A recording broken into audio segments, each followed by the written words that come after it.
We had a wonderful party here on Friday night. You might be feeling the energy here, and thank you, Randy and Lori and all the helpers. It was just, wasn't it just fun and good for those of you that were here? And if you're not, you can probably still feel the energy. Kirk asked me to go back to the sound booth before the choir did their beautiful song and push the button. And I thought, I'm pretty good at pushing buttons, so I think I can do that. So I went back there, and there's a little sign, and Griffin, if you're missing it today, it's up on my desk. I borrowed it, and I was going to put it back this morning. I forgot. And it said, change the way you look at things, and the things you look at change. Of course, we know that as quantum physics, the things you look at change. So when we're talking about unconditional love today, it's a pretty big request to start looking through the eyes of unconditional love. Because as I said, we love to be looked at with unconditional love because we know when we act poorly or naughty or something that there's a good reason for it. We've been hurt, or there's some old patterns from our childhood or something. But it's hard for us to see that for other people sometimes. But we have to make a commitment if we're going to do this through the eyes of unconditional love. We have to change the way we look at things. Truth is so simple. There is one God, whatever name you call that, unconditional love, infinite intelligence, universal mind, spirit, whatever you call it. There is just one, and that one is love. So if God is love, and God is all there is, then it must be love is all there is. And if you and I are one with this thing we call God, good, then we must be love. It's inherent in us. It's not something we have to seek. It's already there. This love is alive. We might call it that divine spark. We might call it that divine urge, because God cannot help but create, and God cannot help but love. Love wants to flow through us. But the problem is, the dominant thought pattern in the world is not that we are one with God, that we are one. We think of ourselves not as spirit, which is our truth. We think of ourselves as our bodies. And when we limit ourselves to the thinking of the mind of the world, that's when we get into thoughts of separation. And when we think of being separate, that's when we point the fingers of blame and resentment and judgment. When we get into that kind of thinking. When Albert Einstein, I know we all know this quote, and gosh, it's one that just plays in my mind. We can't solve the problems of the world with the same mind that created them. But the problems of the world are created with this mind of separation. Would you agree with me? The mind of we're separate, we're different, it's not good, it's wrong, it's bad. In your prayer this morning, how beautiful that was. Reverend John, thank you. So beautiful reminder. But we have the power to change. Instead of thinking with a mind from the world, we can think with the mind of spirit. We can change that, but we have to be asking the right questions. If we can't solve the problems in our own life or in our world with the same mind that created them, we have to ask ourselves, what mind am I using to up-level this situation? Ernest Holmes says, which I know we'd all agree with, there's not a situation, a condition, or a relationship that doesn't get healed from the power of love. Right? Right? Doesn't. I mean, it is the greatest healing power in the world. It heals, it knows, it's there, and it wants to flow through each and every one of us. When we were singing, use me, God only uses its creation for its expression. We are here to be used to express that love. We want it to flow, but we can block and barricade the flow of love because we get hurt when we're looking at things out there instead of in here. Nobody can really hurt us unless, we say, well, they're pushing our buttons, but they didn't install the buttons. They're ours. They belong to us. So we can't possibly possibly be pointing the finger at everyone else when there are buttons? And we have to take 100% responsibility. Oh, that's hard. You know, Mother Teresa says we have to love until it hurts. And I think that hurting, to me, I had to really read that over and over again. So I think it means when we have to separate from our small self that wants to be right, wants to be better than. You know that self, right? Just a little bit better. Just a little bit more. Separate from that self to the self that knows. We're one. We're in this together. We can't really hurt someone else without hurting ourselves, because we're one. Mother Teresa also said that the greatest illness, sickness, disease on the planet today, it's not cancer, it's not diabetes, it's not heart disease, it's loneliness. It makes me really sad. I mean, we can all feel lonely sometimes just because our mind gets a little separated from truth, and that's okay, but it's loneliness. When people feel uncared for and unwanted, that's the biggest disease there is. And she said it comes from a lack of us when we withhold this love that we are. And that's when she said we have to love until it hurts. It hurts because we have to separate. I'm right. Right? I am right. Dang it. I'm really right.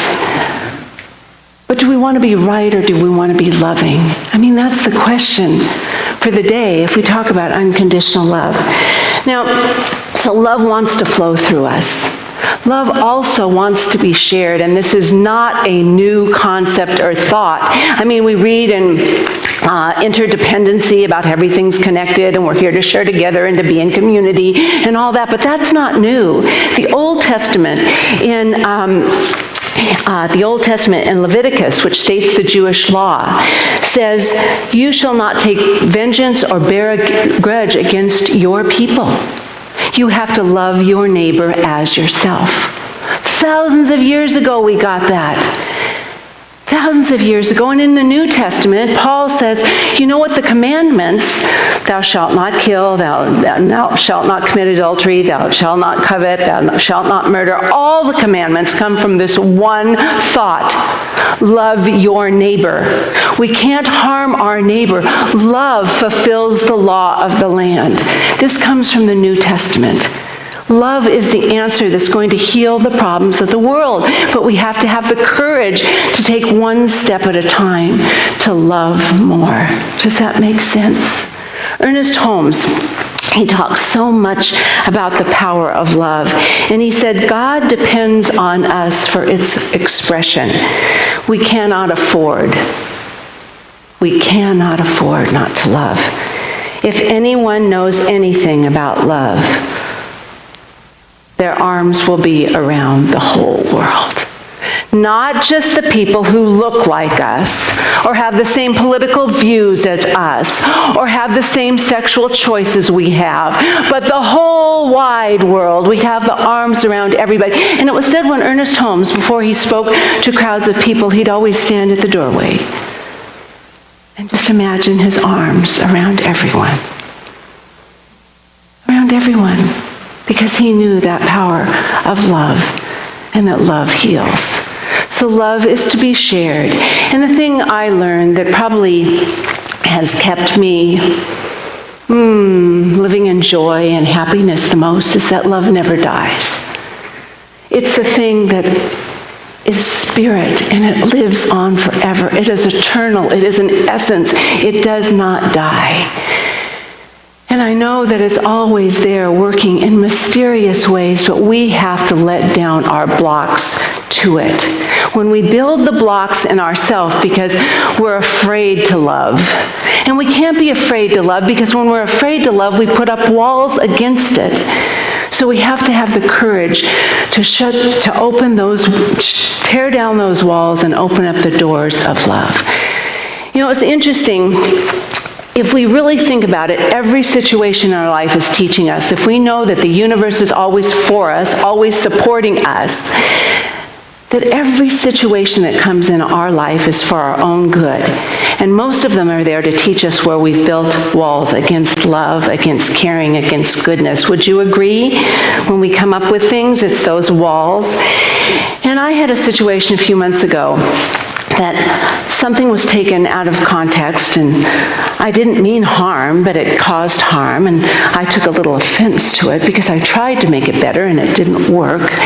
And I've been contemplating that, and I realized after, doing my work, my spiritual work, my meditation, thinking about it, there's something in me that was unhealed that I thought had been healed. And it happened a long, long time ago.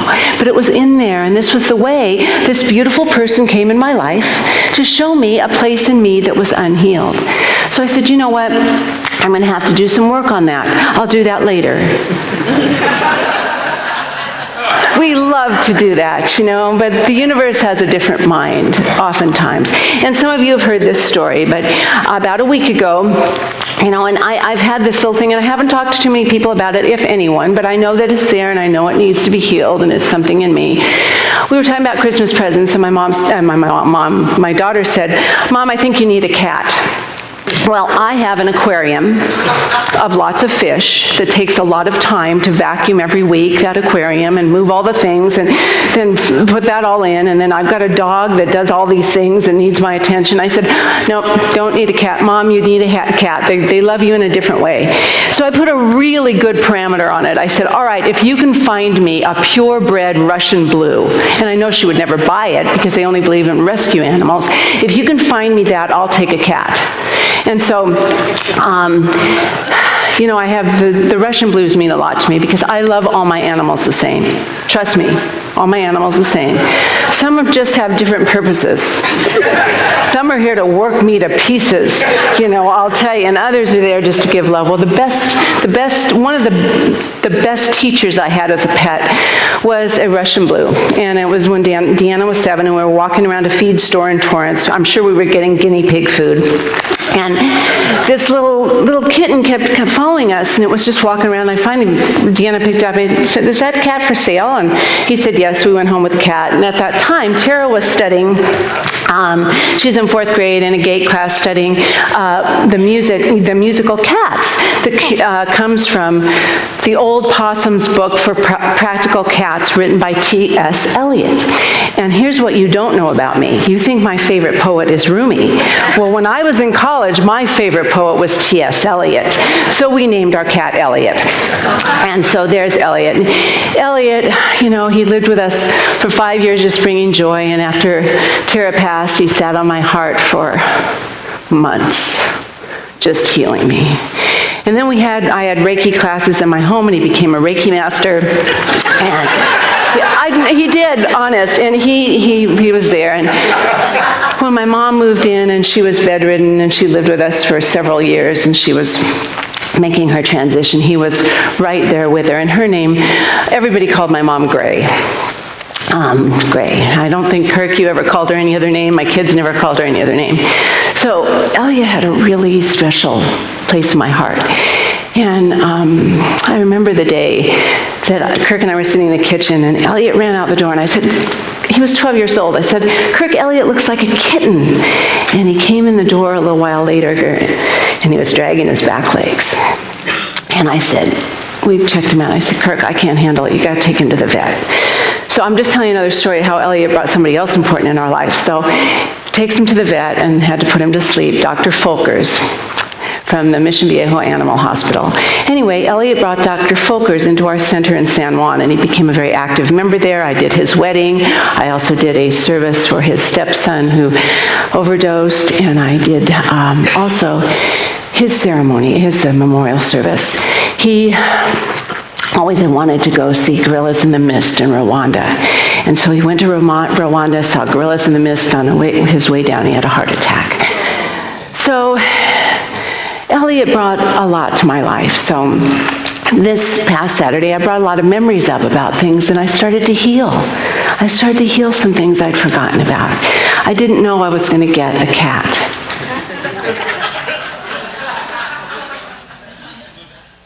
So a week ago Saturday, Deanna called and she said, Mom, check your phone. I've texted you some pictures.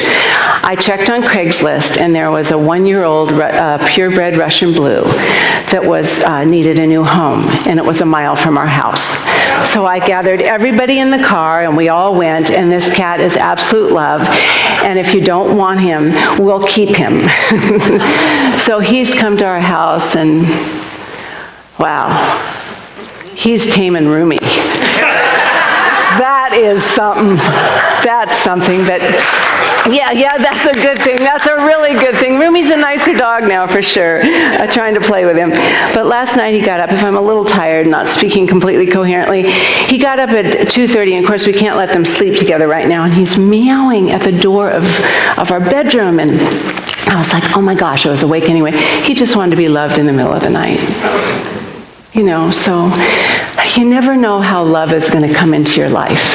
I have more poop to scoop, that's for sure. I have to get up a little earlier to take care of everybody, but it's worth it. It's worth it. Things come into our life for amazing reasons.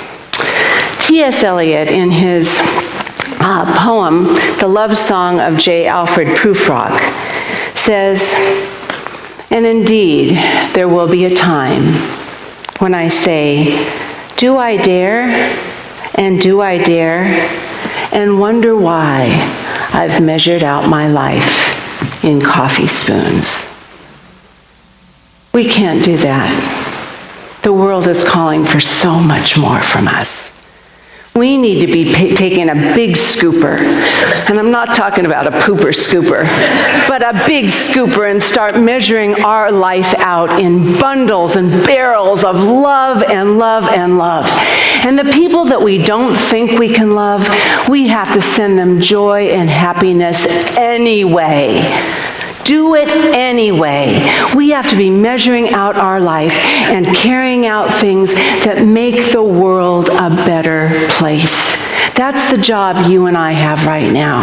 We can no longer be a limited version of ourselves. I know that we come here on Sundays and join together. This time, Christmas time, the holidays, it says this is the blessed time where people come together in a conspiracy of love. But when love comes to the surface, it also shows us all the stuff where we feel unloved or unloving or unlovable. But the more lovable we become, the more receptive to love that we become, the more loving our life becomes. So I'm going to ask you, just invite you in this moment to close your eyes right now. And as we heard through the New Testament, love your neighbor as yourself, I want you to feel the arms of love around you right now, because you are loved unconditionally in this and every moment. There's not a time when God's love is not there for you, wanting to flow through you, that you may be an expression of that goodness. That's what we've been given right here and now. So I want you to feel the arms of love right around you.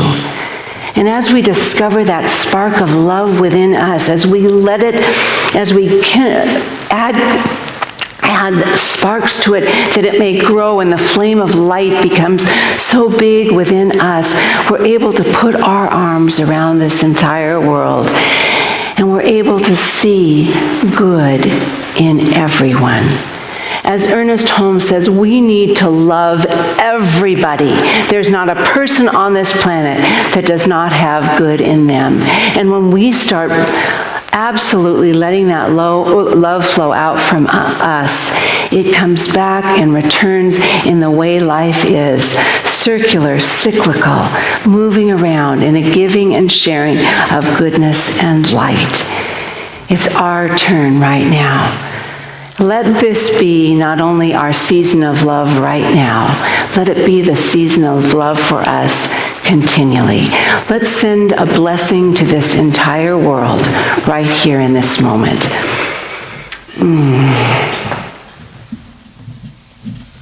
Right here, right now, send out your blessing in this time, in this season of love. This is a moment for us to see the beauty in everyone and everything.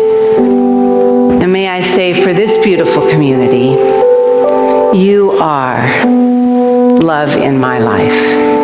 I spend time every day just seeing faces and joy of people together, doing good things together. I hear stories of people that have shared, lifted people up, lifted each other up, that you've supported one another in joy and sorrow, in good times and bad. We are here for each other. And I know, I don't know, it's probably one of the Hallmark movies I've been watching. I can no longer watch the news, so we watch a lot of Hallmark movies. They may be a bit predictable, but they always end good, always, and you're happy, and there's always a tear in your eye. And I heard one of the characters say, it's when you turn friends into family that you know you've done it right. And can I say, in this season of love, I know that we have done it right, because this is our family, and I love you all. And we have a special gift from our community, our family today, to remind us the importance of this season of love.